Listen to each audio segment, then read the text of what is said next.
말씀은요. 어제는 우리 그 15장 1절부터 17절까지의 말씀은 하나님께서는 계속 사랑 사랑 사랑 사랑 사랑 사랑, 우리가 포도나무의 비유를 들어가면서 우리가 풍성한 그 사랑의 열매를 맺으라는 이야기를 딱 하고 있는데 18절부터 보시면요. 이제 미움에 관하여 조언을 합니다. 미움. 예. 세상이 너희를 미워하면 너희보다 먼저 나를 미워한 줄 알아라.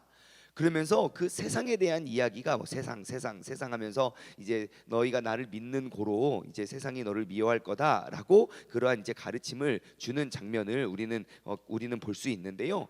오늘 본문 말씀을 통해서 우리가 세상에서부터 그러한 미움을 당할 때 우리가 어떻게 이겨나가고 극복할 수 있는지에 대한 하나님의 지혜를 우리가 얻어갈 수 있는 그런 복된 하루가 되기를 주님의 이름으로 소망합니다.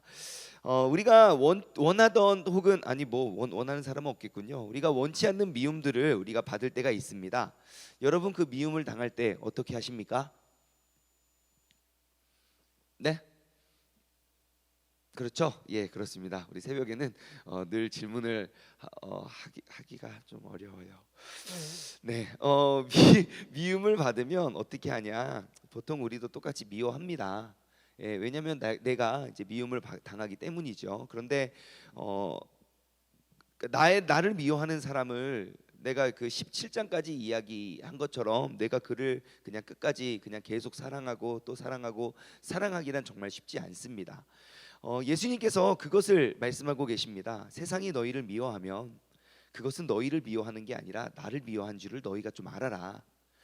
너희가 세상에 속하였으면 세상이 자기 것을 사랑할 것이니 너희는 세상에 속한 자가 아니요 도리어 너희를 세상에서 택하였기 때문에 세상이 너희를 미워하는 것이다. 그래서 지금 예수님께서는 세상과 그 제자들, 세상과 그들이 얼마나 다른지에 대해서 쭉 설명을 하고 계십니다. 여러분, 혹시 신앙생활 하시면서 내가 예수님을 믿는 것 때문에 세상으로부터 미움을 당한 적이 있습니까? 있다면 어떠한 미움을 당하셨습니까? 제가 이 본문 말씀을 읽고 가장 먼저 들었던 생각은 왜 세상이 그리스도인들을 미워할까라는 질문이었어요. 예, 우리가 신앙생활 하는데 세상으로부터 어떠한 미움을 당하신 적이 있으십니까? 그렇죠. 우리는 미움을 당한 적이 없어요. 예, 늘 세상으로부터 인정받고 사랑을 받고. 예. 그러면 우리가 본문 말씀을 한번 생각해 보시죠. 여러분, 왜 지금 예수님께서 세상이 너희를 미워할 것을 왜 이야기하시고 왜 그런 것들을 미연에 이렇게 이렇게 예방할 수 있도록 이런 것들을 인지하게 하실까요? 이 제자들은 왜 세상이 그리스도인들을 왜 미워할까요? 여러 가지 이유가 있겠죠. 먼저는 예수님과 같은 삶을 살아서이기 때문이 아닐까요? 예수님과 같은 삶을 살기 때문에 예수님과 같은 가치관을 가지고 있고, 내가 봤을 때 예수님은 진리이고 길이고 우리의 구원자가 될 수 없지만 이제 그 예수님을 믿고 예수님이 그 구원자라고 이야기하는 그러한 예수님과 같은 삶 때문에, 또는 예수님과 똑같은 말과 예수님과 똑같은 생각을 하고 있기 때문이 아닐까요? 예, 항상 예수님처럼 말하고 네가 뭐 저기도 아니면서 너 자꾸 예수님이 구원자라고 말하고 그런 것도, 혹은 예수님과 무엇보다도 예수님과 함께 다녔기 때문이 아닐까요? 예수님과 늘 동행하면서 늘 예수님 뒤를 따라다녔기 때문에. 그러니까 베드로가 왜 예수님을 배반하게 됩니까? 예, 그 이유가 뭐예요? 야, 너 자꾸 예수랑 자꾸 떨어졌던 그 사람 아니야? 라는 그 이유 때문이거든요. 예, 예수님을 계속 같이 있었던 이유 때문에.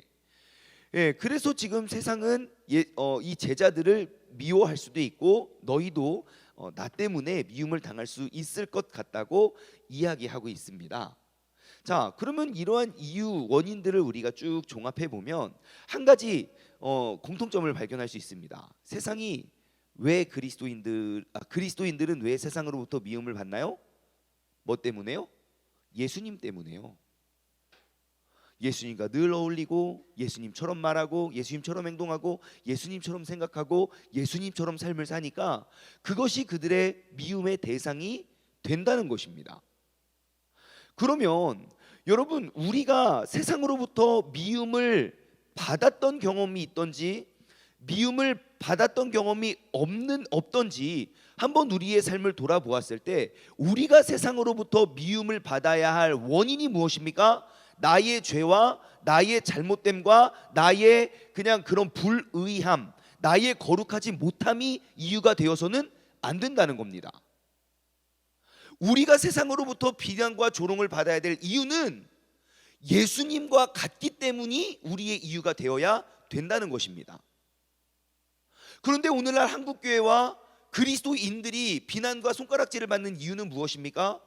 예수님과 같아서가 아닙니다. 예수님과 같지 않기 때문입니다. 그런데 그러한 상황 속에서 우리는 어떠한 모양으로든 우리가 핍박을 당하면 나는 핍박을 당한다고 생각을 하고 있다는 거예요. 주님 때문에, 주님과 같아서 미움을 받아야 되는데 주님과 같지 않음 때문에 미움을 받으면서도 내가 의롭고 내가 핍박받고 잘하고 있다고 우리가 생각할 수 있다는 것입니다. 여러분, 우리가 도전해야 될 우리의 믿음은요, 주님 때문에, 주님과 같아서, 주님을 닮아서 우리가 그 위험을 감수할 수 있는 믿음의 사람이 되어야 할 줄 믿습니다. 그러면 우리의 삶 가운데 우리가 어떻게 하면 내가 주님을 더 닮아갈 수 있을까를 연구해야 된다는 거예요. 내가 신앙생활을 열심히 하는데 이게 예수님이 싫어서, 요즘엔 진짜 예수님 싫어하는 사람 별로 없네요. 생각해 보니까, 그죠? 예수님이 싫어서가 아니라, 그죠? 기독교인이 싫어서. 아무튼 이 당시는 예수님이 너무너무 싫어서 예수님 때문에 그들이 똑같이 싫었던 계기가 되는 것이죠. 여러분, 우리가 예수님과 더욱더 가까워지고 예수님처럼 그 모습을 우리 모든 사람, 주님을 아는 사람이든 모르는 사람이든 그들이 인지할 수 있도록 주님의 모습을 닮아가는 것에 우리가 더 도전했으면 좋겠습니다.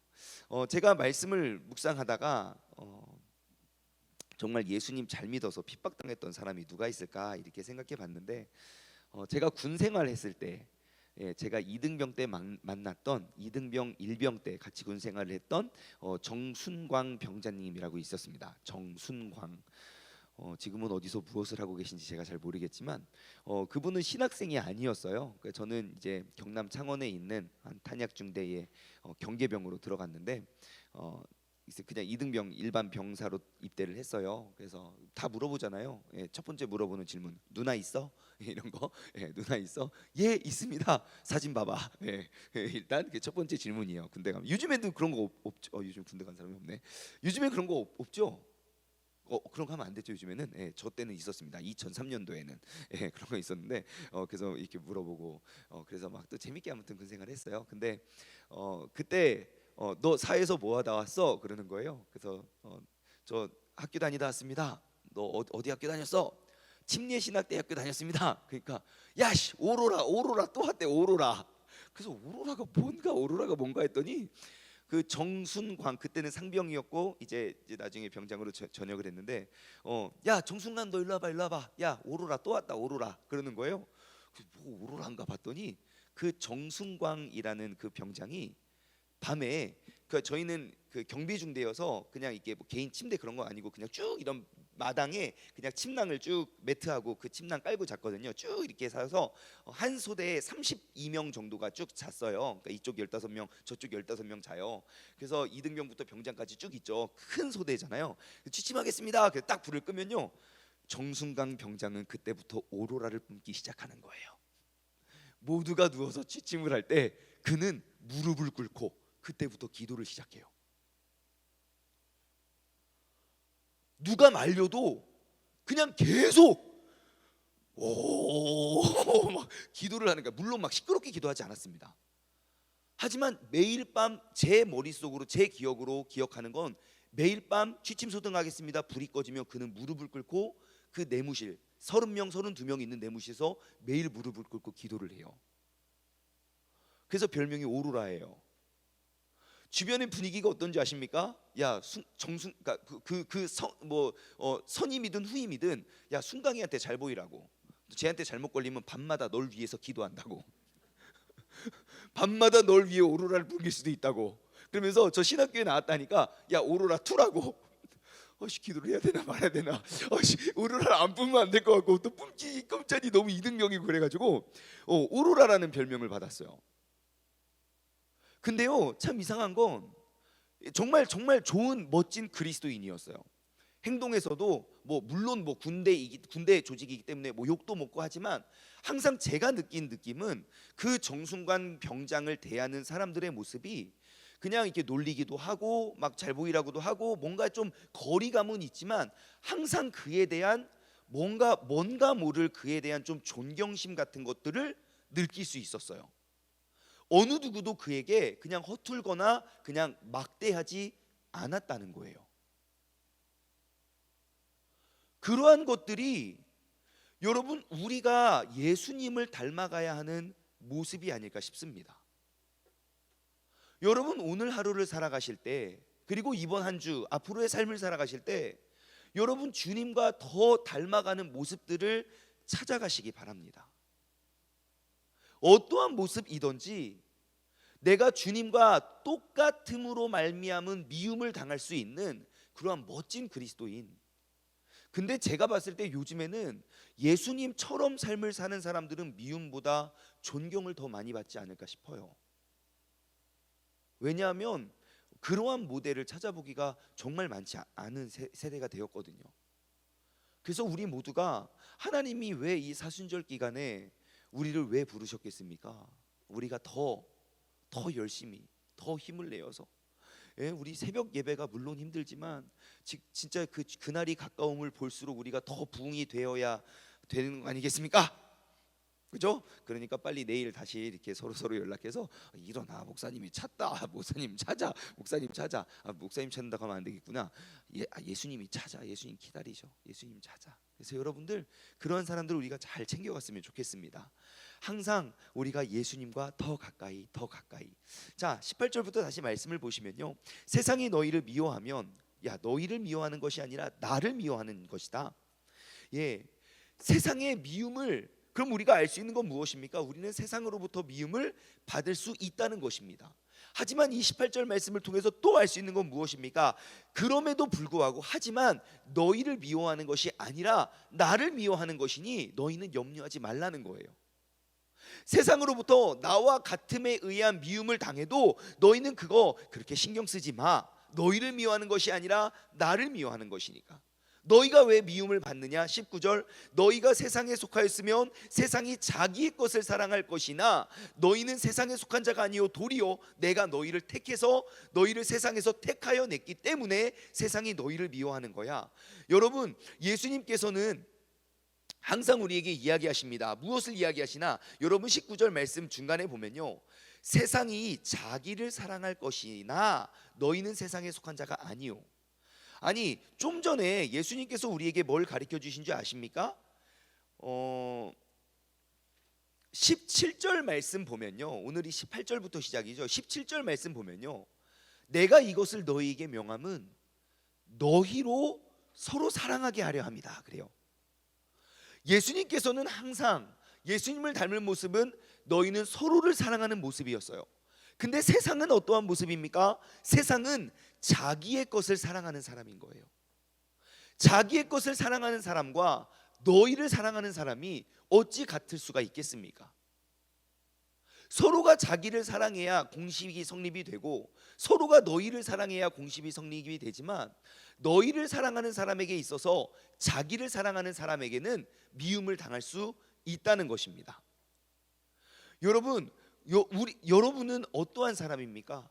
자기를 사랑하는 사람입니까? 너희를 사랑하는 사람입니까? 예수님께서는 서로를 사랑하시라고 말씀을 하지만 세상은 자기를 사랑하는 것에 눈이 멀어. 그러니 세상은 너희 서로를 사랑하는 사람을 미워할 수밖에 없는 거예요. 그러한 가치관 속에 우리는 예수 그리스도의 가치관을 더 붙잡을 수 있는 사람이 되어야 되는 것이에요. 그래서 믿음을 지키는 것은 세상으로부터 미움을 당할 수 있는 원인이 되고 세상으로부터 그러한 이제 미움을 받을 수 있는 그러한 상황이 될 수 있다는 거예요. 하지만 그러한 상황 속에 우리가 기억할 것이 있습니다.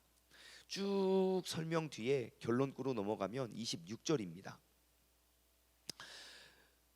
그렇게 미움을 당하고 25절부터 볼까요? 그러나 이는 그들의 율법에 기록된 바 이유 없이 나를 미워하였다 한 말을 응하려 하게 합니다. 예, 그렇게 이유 없이 나를 미워할 수도 있고, 이유 없이 우리는 미움을 받을 수도 있고, 우리는 이유 없이 억울할 수도 있고, 우리는 옳은 길을 가고 정직한 삶을 살아도 우리는 그렇게 미움을 받을 수도 있는 존재라는 것을 우리는 알 수 있습니다. 하지만 그것이 그 미움과 억울함과 분통함에서 그치지 않아요. 이유가 여기에 있습니다. 26절과 27절, 내가 아버지께로부터 너희에게 보낼 보혜사, 그 보혜사는 어떠한 분이었습니까? 우리를 돕는 자, 우리의 조력자, 또 우리의 변호자, 그러한 우리의 상담자, 그게 바로 보혜사, 파라클레토스라는 단어라 그랬어요. 보혜사, 곧 아버지께로 나오시는 진리의 성령이 오실 때에, 자, 그 진리의 성령이 오시면 그가 뭘 하십니까? 그가 나를 증언하실 것이고, 너희도 처음부터 나와 함께 있었으므로 똑같이 증언하실 것이래요.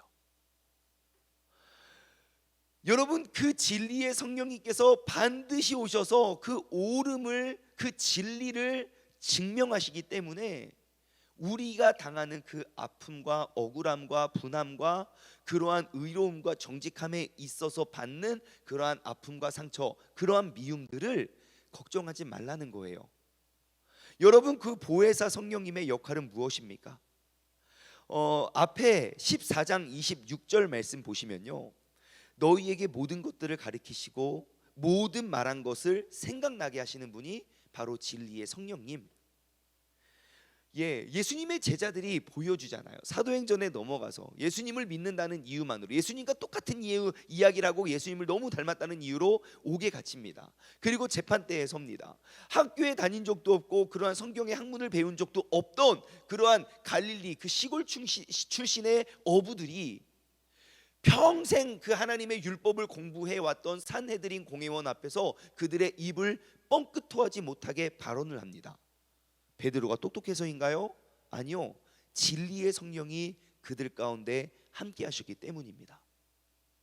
우리가 세상으로부터 미움을 당해도 우리가 두려워하지 않을 이유는 성령님께서는 늘 우리를 변호해 주시기 때문입니다. 우리가 그 외로움과 어려움과 갈등 속에서 우리가 견뎌내고 극복할 수 있는 이유는 성령님께서 우리의 상담자, 우리의 조력자가 되시기 때문입니다. 또 우리가 요한복음 14장에 기록되어 나타난 성령님의 모습은 어떠한 모습입니까? 요한복음 14장 16절, 영원토록 우리와 함께 계시는 분. 17절, 우리 안에 계시는 분. 앞으로 장차 내가 보내실 또 다른 보혜사, 그 성령께서 이 땅에 오시면 그분은 늘 우리와 함께, 영원히 우리와 함께 우리 안에 거하시는 분이기 때문에, 여러분, 우리가 미움을 당하고 힘들고 어렵고 괴롭고 외로운 상황 속에서 우리 안에서 우리를 도우시는 그 성령님이 늘 나의 곁에 있다는 사실을 여러분 인식하시기 바랍니다. 그러면 그분이 나를 증언하실 때에 우리가 주의해야 될 것이 있어요. 무엇이냐? 다시 26절로 돌아가면요, 내가 아버지께로부터 너희에게 보낼 보혜사, 곧 아버지께로부터 나오시는 진리의 성령이 오실 때에 그가 나를 증언한대요. 자, 그가 나를 증언하는 기준이 무엇입니까? 진리예요. 그는 언제나 진리의 기준으로 나를 증언하시기 때문에 여러분, 우리는 항상 진리 위에 서야 됩니다. 내가 미움을 당했다는 이유만으로 우리가 진리를 벗어나면 주님께서는 분명히 나를 진리로 증언하실 것이기 때문에 오히려 그것이 해가 될 수도 있어요. 우리가 거짓해서 많은 것 쌓을 수 있습니다. 아니, 어쩌면 이 세상은 거짓을 해야만 우리는 더 많은 것들을 쌓을 수가 있습니다. 하지만 사람들 눈에 보았을 땐 그것은 축복이고, 사람들 눈에 보았을 때는 그것은 대단한 일인 것처럼 보여지지만, 주님 눈에 보았을 때는 그것은 그냥 심판의 대상이지, 그것이 진리의 영이신 성령님께서 우리를 증언해 주실 일은 아니라는 거예요. 그러니 우리가 오늘 본문 말씀을 통해 얻을 수 있는 또 다른 지혜는 무엇입니까? 우리가 세상으로부터 미움을 당할지라도 우리가 그 진리의 궤도에서 벗어나면 안 된다는 것입니다. 우리가 그 진리 안에서 나의 위로와 그리고 그 평안을 우리가 찾아낼 수 있는 그런 방법들에 도전해야 되는 것입니다. 우리가 그 기쁨의 그 축복의 기준을 세상에서 찾을 수 없듯 우리의 어려움과 상처의 해소에 대한 방법을 세상에서 찾지 않아도 된다는 것이에요. 너희가 환난을 당할지라도 담대하라. 너희가 세상을 이기었노라. 여러분, 오늘 하루 가운데 우리가 그 진리 위에서 힘들고 어려운 그러한 미움을 당하고 미움을 받는 상황 속에서, 그것도 억울하게 내가 예수님을 믿는 그것 때문에 내가 억울함 당하는 상황 속에서도 여러분, 그 주님을 더욱더 닮아갈 수 있는 그 모습을 우리가 도전하고 찾아가고 발견할 수 있는 그런 복된 하루가 되기를 주님의 이름으로 간절히 소망합니다. 그러한 모습이 무엇인지 여러분, 우리가 서로들 한번 도전하고 우리가 두드려 보면서 그러한 길들을 우리가 서로들 발견하고 또 나누며 서로가 승리하고 이겨갈 수 있는 우리 모두가 되기를 주님의 이름으로 간절히 소망합니다. 함께 기도하겠습니다.